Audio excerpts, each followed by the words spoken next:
আসসালামু আলাইকুম প্রিয় দর্শক, জেটিভি নিউজে যুক্ত হওয়ার জন্য আপনাকে অসংখ্য ধন্যবাদ। আজকের দিনের আবহাওয়া কেমন থাকছে এবং আগামী দিনের আবহাওয়া কেমন থাকছে তা নিয়ে আজকের এই আপডেট। আজ সোমবার 2 জুন 2025 চট্টগ্রামের আবহাওয়া পূর্বাভাস অনুযায়ী আজকের সারাদিনের আবহাওয়া কেমন থাকছে তা হলো, আজ সারাদিন মেঘলা আকাশ এবং বজ্রসহ বৃষ্টিপাতের সম্ভাবনা রয়েছে। আজকের তাপমাত্রা কতটুকু থাকছে তা হলো, আজ সর্বোচ্চ তাপমাত্রা থাকছে প্রায় 30 সেলসিয়াস ডিগ্রি এবং সর্বনিম্ন তাপমাত্রা থাকছে প্রায় 26 সেলসিয়াস ডিগ্রি। আর্দ্রতা কেমন থাকছে? প্রায় 85% আজকের আর্দ্রতা থাকছে। আজকের বাতাসের গতি কেমন থাকছে? দক্ষিণ দিক থেকে প্রায় ঘন্টায় 5.1 মিটার বেগে বাতাসের গতি থাকতে পারে। গত কয়েকদিনের টানা ভারী বৃষ্টিপাতের কারণে চট্টগ্রাম নগরের কিছু এলাকায় জলবদ্ধতা দেখা দিয়েছে, যা যানবাহন চলাচলে বিঘ্ন সৃষ্টি করেছে। সতর্কতা, চট্টগ্রাম ও পার্শ্ববর্তী পাহাড়ি এলাকায় ভূমিধসের ঝুঁকি রয়েছে। নিম্ন অঞ্চলে জলবদ্ধতা ও বন্যার সম্ভাবনা রয়েছে।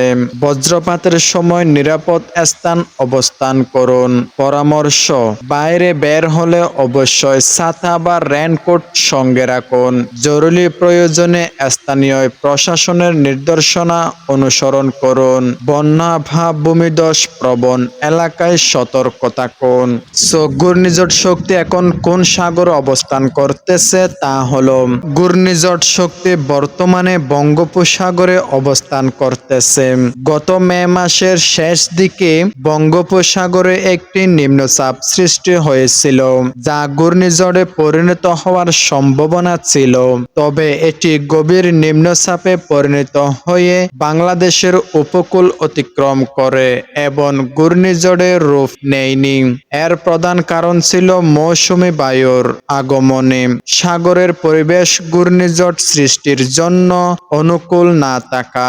বর্তমানে বঙ্গোপসাগরে কোনো স্বয়ংক্রিয় ঘূর্ণিঝড় নেই, তবে আবহাওয়া অধিদপ্তর ও সংশ্লিষ্ট সংখ্যালঘু সাগরের পরিস্থিতি পর্যবেক্ষণ করেছে। আপনি আবহাওয়ার সর্বশেষ তথ্যের জন্য বাংলাদেশ আবহাওয়া অধিদপ্তর ওয়েবসাইট বা বিশ্বস্ত সংবাদ মাধ্যমগুলোর আপডেট অনুসরণ করতে পারেন। বন্ধুরা, আজকের এই আপডেটটা আপনাদের কেমন লাগলো অবশ্যই আমার কমেন্ট বক্সে কমেন্ট করে জানান।